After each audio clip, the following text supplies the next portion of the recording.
Assalamualaikum warahmatullahi wabarakatuh. Mari kita mempelajari terkait deep learning ya di sini, yaitu dengan platform Anaconda. Ini aplikasinya yaitu menggunakan Spider ya. Jadi semua environment-nya sudah tertata dan ini siap dipakai untuk melakukan proses pemrograman deep learning dengan menggunakan TensorFlow. Jadi semuanya sudah terinstall, kita hanya menggunakannya. Untuk part terkait dengan bagaimana kita men-setting aplikasi Anaconda dan membuat environment untuk sebuah library, itu akan dijelaskan di channel YouTube selanjutnya. Kemudian di situ nanti ada berbagai macam cara ya. Jadi sekarang ini kita fokus kepada bagaimana sih kita membuat pertama kali untuk membuat arsitektur dalam deep learning, yang biasanya kita hanya tahu bahwa jika ada seseorang menggunakan real life seperti kita menggunakan video, kemudian ternyata di sini adalah kedetek wajah, kemudian atau foto kedetek adalah anjing atau apapun. Namun kita tidak tahu apa dibalik di dalamnya itu gitu. Dan di sini kita akan mempelajari neurons-nya atau layer-layer untuk membuat prediksi tersebut menjadi prediksi yang tepat, seperti itu ya.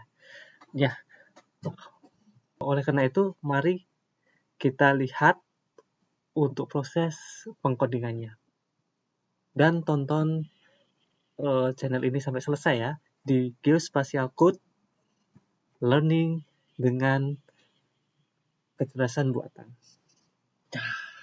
Yang pertama, yaitu kita perlu untuk memanggil ya. Jadi halaman yang pertama pada interface program ini itu sebenarnya masih kosong. Kalau kita menggunakan MATLAB, kita hanya mudah sekali menggunakan lang function-nya tanpa memanggil library-nya ke dalam tempat kerja kita. Nah, di sini di Anaconda ini kita harus memanggil dulu library-nya, harus dipanggil dulu library yang mana.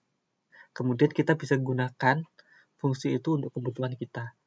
Syarat utamanya itu memanggil library-nya, misalkan import NumPy as np. Jadi kenapa np? Itu hanya mempersingkat ya. Kalau tidak biasanya numpy.len. Nah, ini misalkan 10 ya, atau variabel seperti itu. Dan kalau kita menggunakan np, jadi kita sudah meningkat numpy itu menjadi np. Jadi kita hanya np.length misalkan 10 seperti itu ya. Nah, kemudian selanjutnya yaitu kita harus import TensorFlow as tf. Oke. Ini library yang kedua. Dan kemudian selanjutnya, dan kemudian ini dia, kita menggunakan metodenya sequential. Nah, nanti ini akan saya jelaskan di pertemuan selanjutnya ya.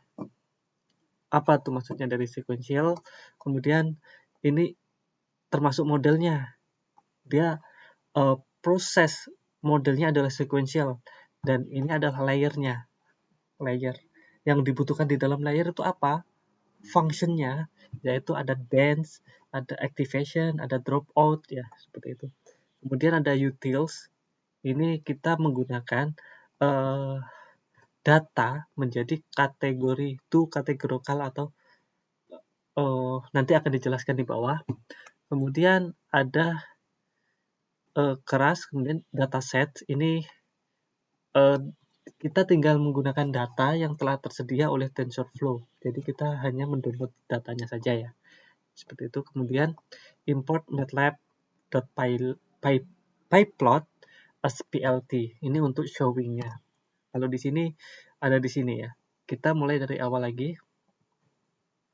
Oke, ini lembar kerja kosong. Ini juga kosong.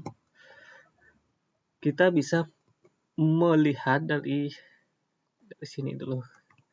Dari sini ya. Load MNIST. Jadi kita perlu untuk mengload tes datanya dan data untuk trainingnya. Ya, kita tes. Oke. Dan di sini langsung keluar ya.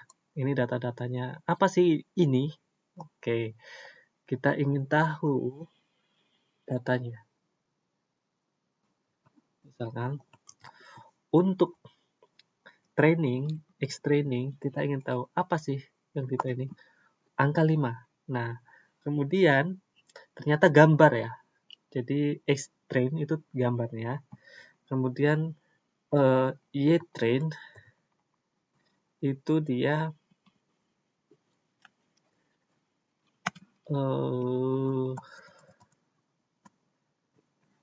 labelnya 5. Jadi kita ingin menginputkan gambar, kemudian muncullah 5.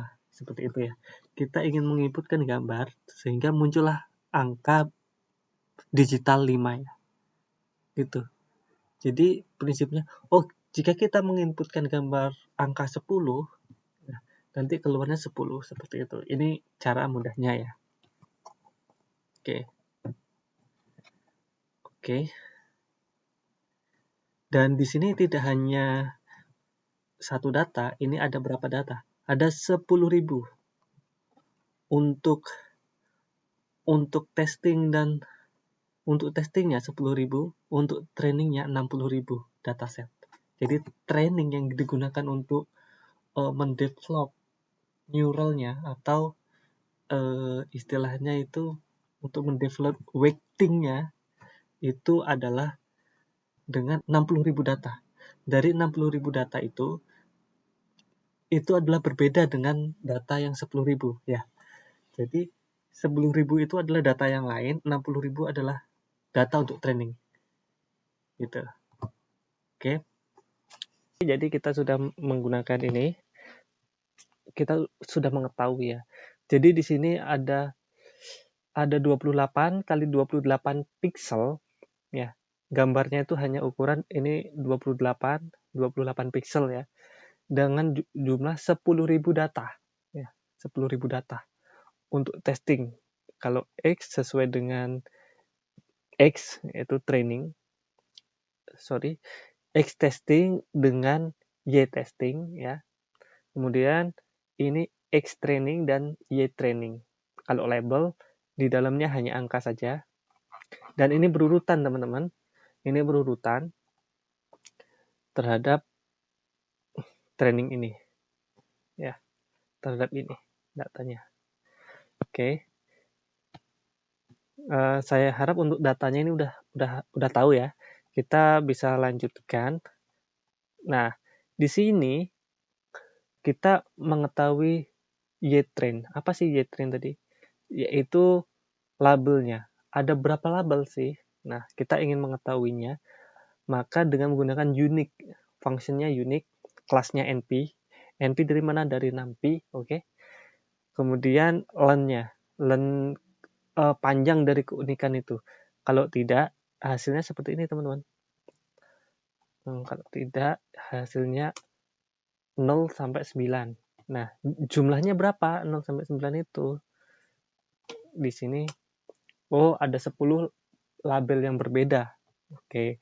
Kemudian disimpan ke dalam 6 labelnya. Kemudian kita mengubah Y-train ini. Kita mengubah ini, angka nomor 5, pada array ya 0, 1, 2, 3, kita ingin mengubah seperti apa? Kita mengetahui di sini pada array 0 ini hanya satu value. Kemudian kita ingin membuat menjadi klasifikasi. Kenapa? Klasifikasi karena kita ingin mengklasifikasikan bahwa inputnya angka gambar 5 keluarnya adalah angka 5. Inputnya gambar 9, keluarnya angka 9. Seperti itu ya. Kita bisa mengklasifikasikannya dengan menggunakan to categorical. Nah, ini kita bisa jalankan. Jadinya gimana tuh? Sehingga jika tadi 5 kan di atas, paling atas tadi, dia dikasih pembobotan 1 ya, pada kolom ke-5, seperti itu. Jadi, kalau 1 berarti di sini 0 di kolom ke-0, dan 1. Kalau angka 4, labelnya jadi 1 pada kolom ke-4, seperti itu ya. Dari array saja, sehingga ini menjadi sebuah dari 1 dimensi menjadi array 2 dimensi ya. Ini hanya merubah struktur datanya sih sebenarnya. Oke, kemudian kita juga mengubah untuk y-testing ya. Apa tuh y-testing? Ini, satu array ini akan diubah, kita ingat 7, 2, 1, oke? Kemudian kita jalankan, kita bisa melihat data update-nya. Ini, y-testing menjadi 7, pembobotannya 1, 2, pembobotannya 1, yang lainnya 0, dan 1. Mana ini? Nah, 1 ya, 2, 1. Oke, jadi udah ingat ya teman-teman ya. Kita mengubah array 1 dimensi menjadi array 2 dimensi. Untuk labelnya. Jadi inputnya apa tadi?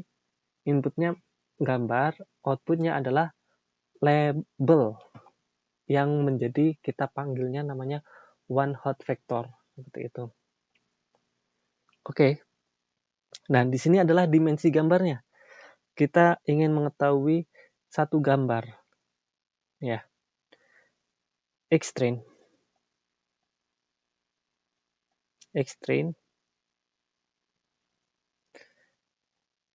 Kita ingin mengetahui shape-nya. Ada 28. Kalau ini 28. Maksudnya apa? Yang pertama adalah row dan yang kedua adalah kolom. Jadi dia square ya. Square untuk dimensinya. Atau seperti ini. Shape-nya itu data ini adalah 28 ya. Oke. 28. Sedangkan untuk nolnya ini adalah jumlah datanya, trainingnya. Oke. Jadi itu adalah jumlah trainingnya. Kemudian kita simpan ke image size-nya. Oke. Dan kita ingin menjadikan 28 kali 28 sebagai row dan kolom itu menjadi satu array. Jadi dari array 2 dimensi diubah menjadi array 1 dimensi. Kita pertama harus menginputkan size-nya, size baru. Mempersiapkannya yaitu 784 di sini. Oke. Kenapa? Nanti saya jelaskan. Jadi, langkah selanjutnya itu adalah untuk mereshape ya, yang tadi X-test-nya dan X-train-nya dan X-test-nya, datanya dengan dimensi seperti ini, ya, kita ubah dengan menggunakan numpy.reshape ya. Numpy.reshape. Apa yang diubah? Yaitu data X-train-nya ya, diubah dalam -1, ini dari belakang, kemudian input size-nya ya, input size-nya itu nanti akan terlihat X-train-nya menjadi satu array Jadi menjadi satu dimensi ke kanan, ya. Dengan jumlahnya berapa nih, teman-teman? 783. Ya. Ini adalah gambarnya tadi. Kita ubah dalam satu garis, ya. Oke, paham? Kemudian ini kan angkanya masih kita lihat, teman-teman. Tuh, masih dalam bentuk integer, nanti dijelaskan yang lain ya. Apa itu integer? Dan dari integer ini kita akan mengubah menjadi float, ya. Float yang kita bisa lakukan yaitu xtrain, train berdasarkan ini, dot astype float dibagi dengan 255, sehingga dia pasti 0 sampai 1. Ini normalisasi ya. Resize dan normalisasi. Resize ini yang ini, dan kemudian normalisasi. Oke. Kemudian ada lagi untuk yang testingnya bisa langsung. Oke. Jadi data X test ini yang sudah dalam bentuk X test, sudah dalam bentuk ini, kita bisa mengembalikan lagi ke dalam bentuk square-nya. Misalkan contoh dengan menggunakan tes ini, ingin saya ubah menjadi bentuk image. Image-nya berapa image size-nya tadi? 2828. Jadi saya bentuk menjadi square lagi. Sebenarnya tidak hanya square. Jika ini sesuai dengan jika gambarnya biasa kan tidak perfectly square, bisa persegi panjang, itu nanti bisa balik lagi ya dengan fungsi ini. Nah, balik lagi ya ke 10.028. Ini hanya testingnya saja. Kita perlu